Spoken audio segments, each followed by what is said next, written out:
is First Peter chapter 4 and verse 7. But the end of all things is at hand. Be ye therefore sober and watch unto prayer. I want to give all praise, honor, and glory to Yahawah by Hashem, Yahawashi by Hashem, Rawchaa, Qadash. Double honors to our teachers, the apostles, and elders of Great Millstone. Much respect to the brothers laboring worldwide in truth and sincerity. Salutations and blessings to the hopeful elect, believing on the words of Yahawah by Hashem, Yahawashi. Yeah, the end of Esau's kingdom is fastly approaching. The signs that we're witnessing are indicators that the end is near. And we can see through the spirit and power of Yahawashi that this devil knows that he has but a short time.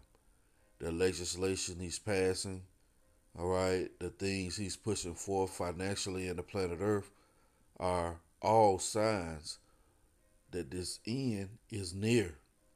Let's go to St. Matthew. Because our Lord let us know he put us up on game, as it were,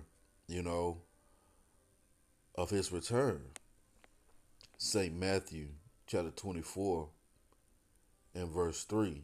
Now keep in mind his return coincides with the kingdoms of this world being taken down. All right? St. Matthew chapter 24 verse 3. And as he sat upon the Mount of Olives, the disciples came unto him privately, saying, Tell us, when shall these things be? And what shall be the sign of thy coming and of the end of the world? Now we often go into that word world, all right, in the Greek is it means, matter of fact, Strong's G 150, no, Strong's G 165. All right. Salakia. And it means aeon or eon, right? An unbroken age, a period of time. Okay? Matter of fact, let's just get it real quick. Because you'll have your wagon taking Christians or Esau push forth the end of mankind. But that's not what the scriptures are saying. Okay? Aeon, forever, an unbroken age, perpetuity of time, eternity. Right? In definition 3, period of time, age. So we are in the age of Esau's rulership, man. The revised Roman Empire, Rome 2.0. Okay? Now I want to also get this word sign. Because that's what we're witnessing, the signs, man. Okay? And they are indicators that let us know that the end is near. Okay?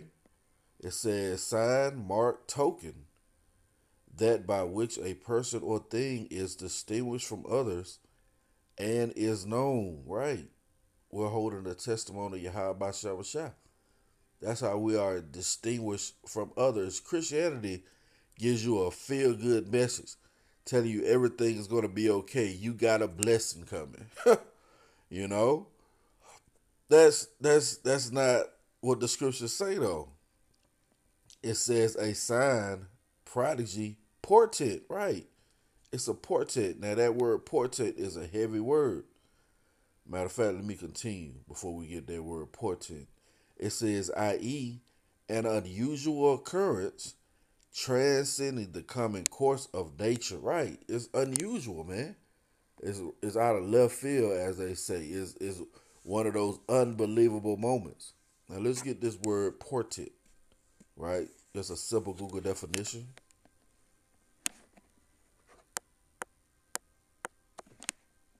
Portent. Portent. It says a sign or warning. See, this is a warning from Yahawashi. A sign or warning that something, especially something momentous or calamitous, is likely to happen. Right? It's going to be a momentous moment when this system crashes, man. And the Lord is bringing great calamities upon this place. We seeing it displayed every day. Hey, the ports are empty. You know, you got the last scheduled delivery to the ports in the port of Los Angeles happened, I believe, May the 9th, man. You know, and they said it take at least 30 days, to get the port uh, stocked up again, man. You know, while these shells becoming empty, the people are going to get more in a rage, you know, and that's just simply why Donald Trump signed that new executive order, man, right? To have military be able to back up local police because they're anticipating all hell to break loose, man.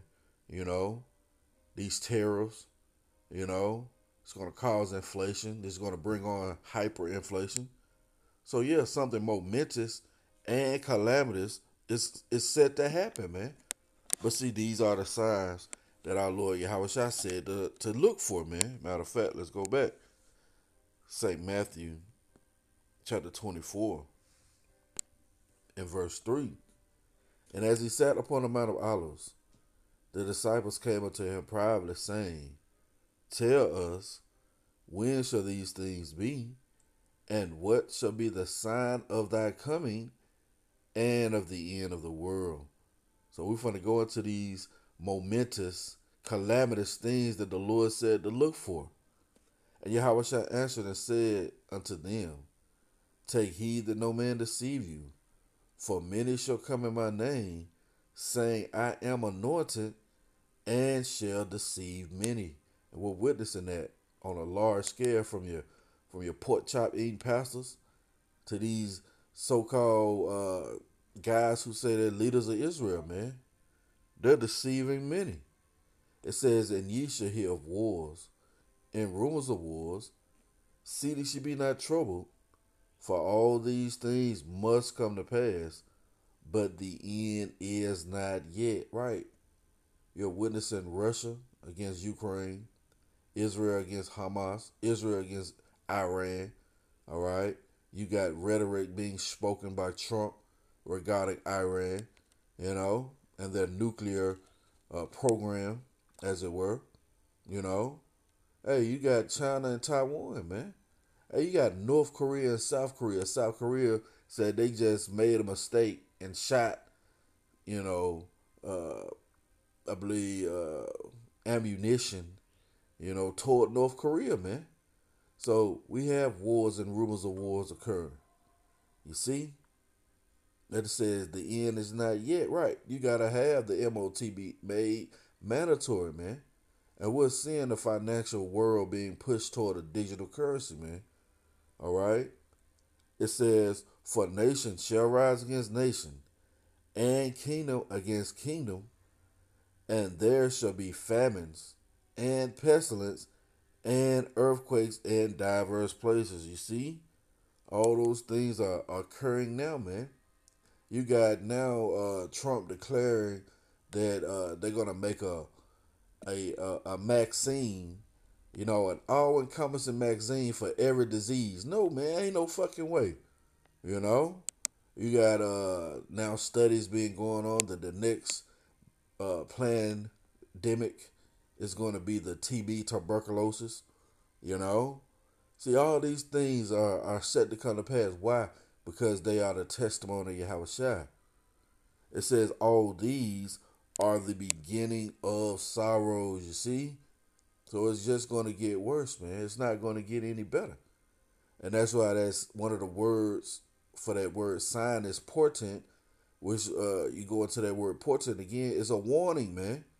So we're warning you of the hour of temptation. We warning you of pestilence, of famine, of sedition. We warning you. Why? Because they are set to come to pass, man. Now I got a couple of videos that I would like to share, just highlighting the testimony of Yahawashi, man. Now, they call these Mayday. Now, we know the term Mayday is like a term of what? Of destruction, man. A term of distress. Matter of fact, let's do so. Let's see if we can do something real quick. Right? Let's see something.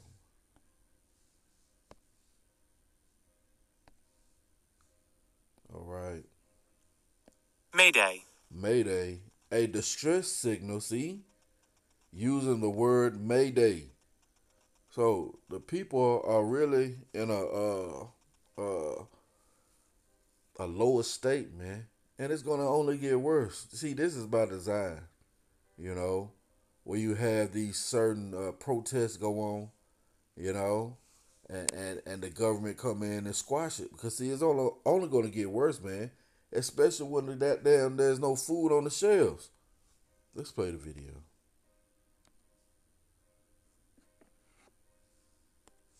Of these first 100 days of Donald Trump, these are the May Day protests. On most days of these first 100 days of Donald Trump's second term, Congressman, there have been some sort of protest somewhere in the country over something he has done. What are you seeing and feeling and hearing out in the country and from your Democratic colleagues and Republican colleagues? Yeah, first of all, the energy is palpable, and these protests are resonating. I can tell you that from conversations and interactions I'm having with my Republican colleagues.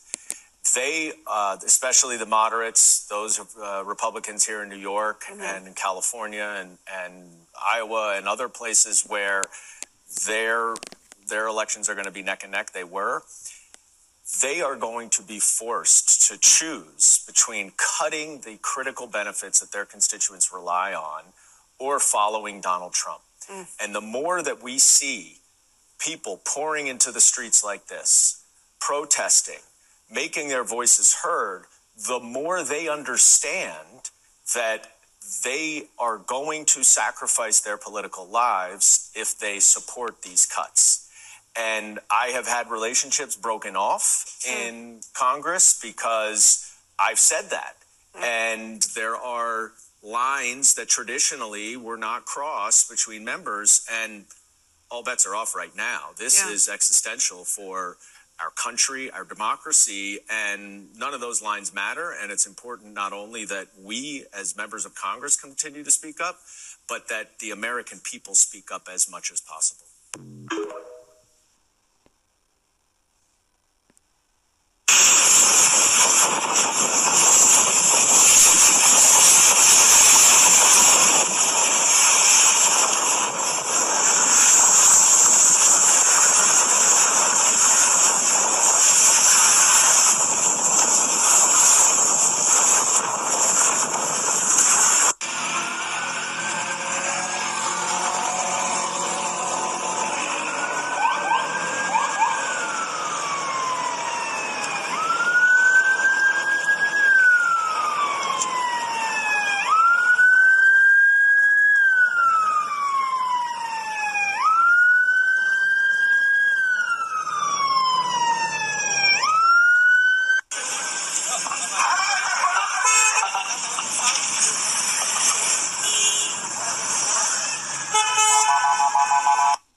Earthquake alert 7-point for megaquake. This is an indication of more to come. Prepare for earthquakes. If this 7.4 would have hit at New Madrid this morning, it would have been devastating. Be ready for anything.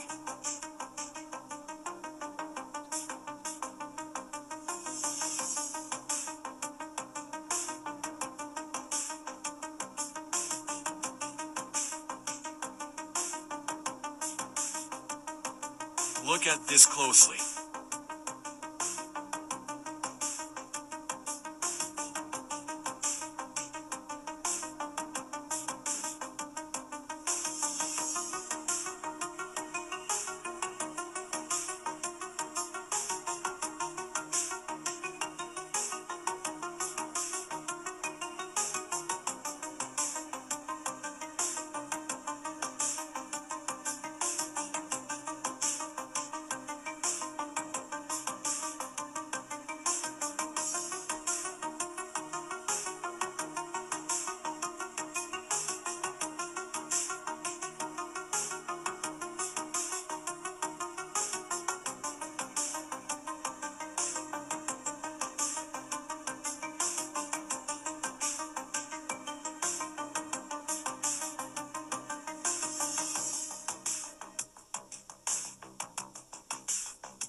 always, pulled onto asses.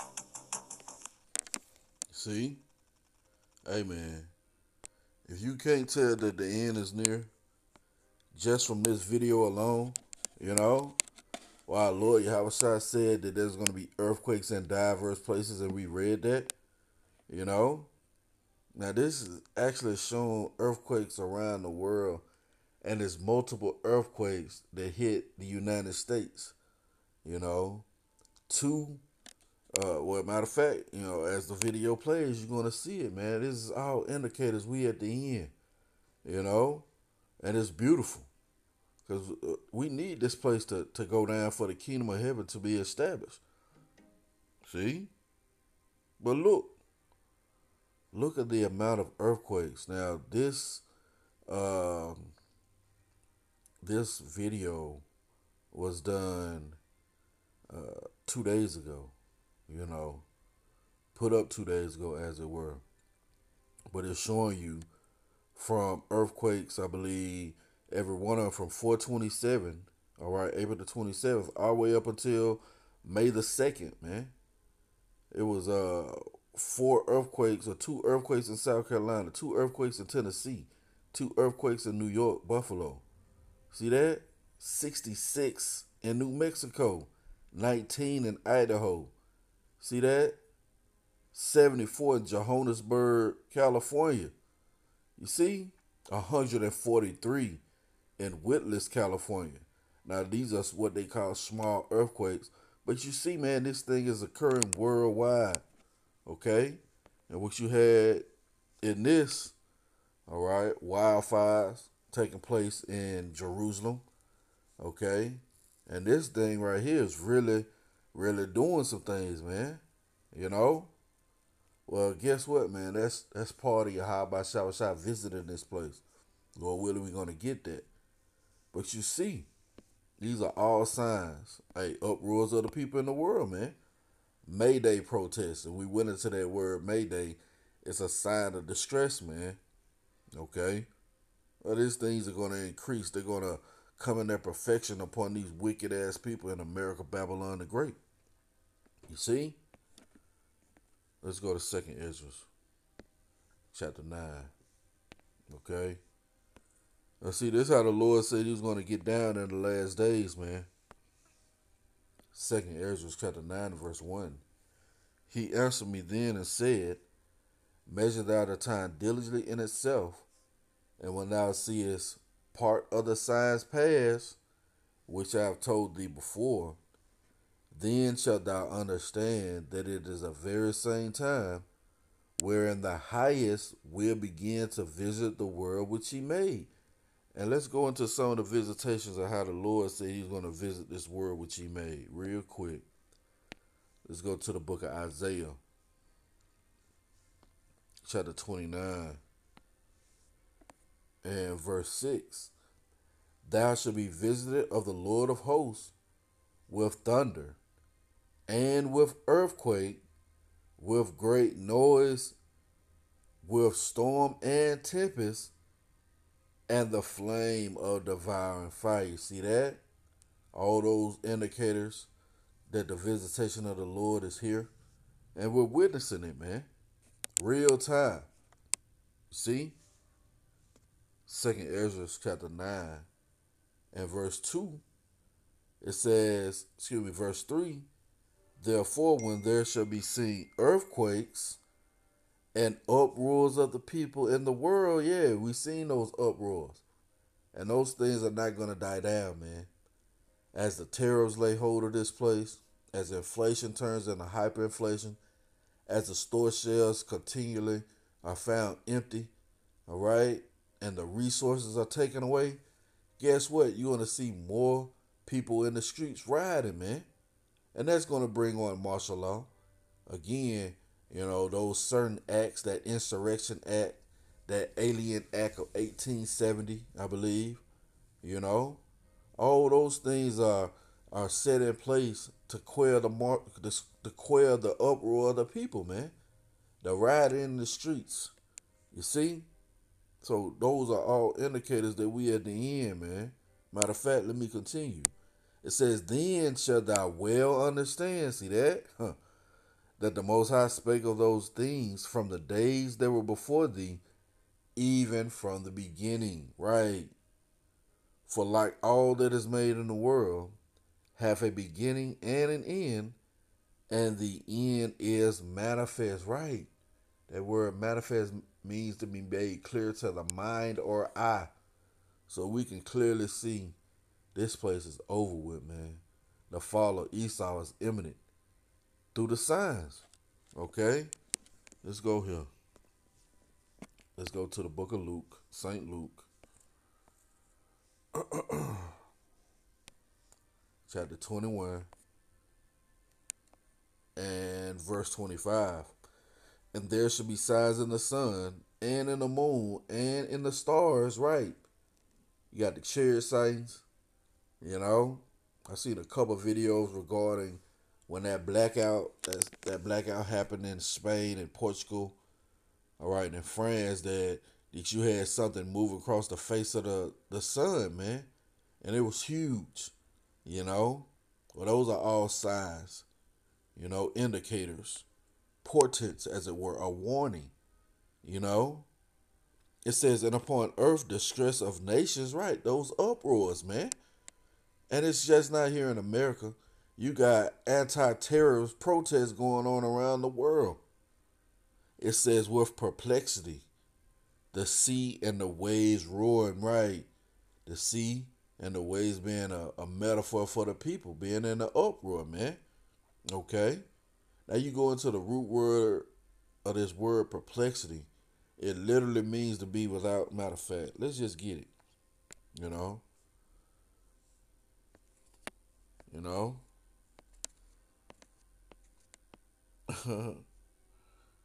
It'll say, you start going into these words, folks click off to listen. You know? Because Jake really ain't studious, man. But these words, these definitions, really bring clarity to the scriptures, man. And it builds you up for the times that we're approaching, the times that we're actually in. Okay? Now, Strong's G 639, it says to be without resources, right? And that's what is taking place. You people are getting ready to be without resources. To be in straits, right? That word straight, all right? Not as in a straight line, but as in a level of difficulty. You people are going to have a difficult time, man. Oh, those perilous times that are set in the last days.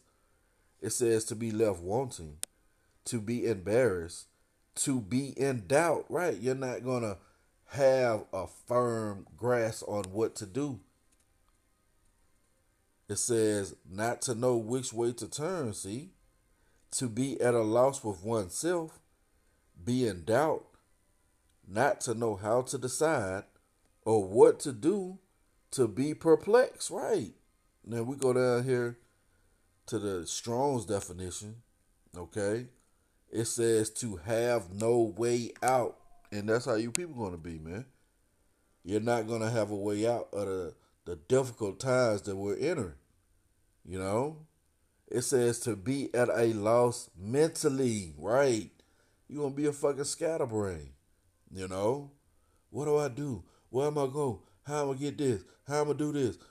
Yeah, that's how you people going to be, man. It says stand in doubt, be perplexed, right? You're going to be basically a goddamn a statue, man. You know? And then the ones who make terrible decisions like trying to go out there and steal from these certain storehouses, all right, and end up getting put to death. Yeah, you're going to make all bad decisions in that time. Why? Because you don't have the counsel of Yahawashi, man. You see? But for the ones who've been hearkening, guess what? We're anticipating these things. We're actually looking for them, as we read in 2nd Ezra 9. Right? St. Matthew, chapter 24 and verse 32. Now learn the parable of the fig tree. When his branch is yet tender, and putteth forth leaves, ye know that summer is nigh. So likewise ye, when ye shall see all these things, know that it is near, even at the doors, right? The end of Esau's kingdom is near, is at the doors, and establishing the kingdom of heaven is near, is at the doors. All right? I pray this has been edifying. I want to give all praise, honor, and glory to Yahawah, Bahashem, Yahawashi, Bahashem, Rawchaa, Qadash. Double honors to our teachers, the apostles, and elders of Great Millstone. Till the next time, Shalom.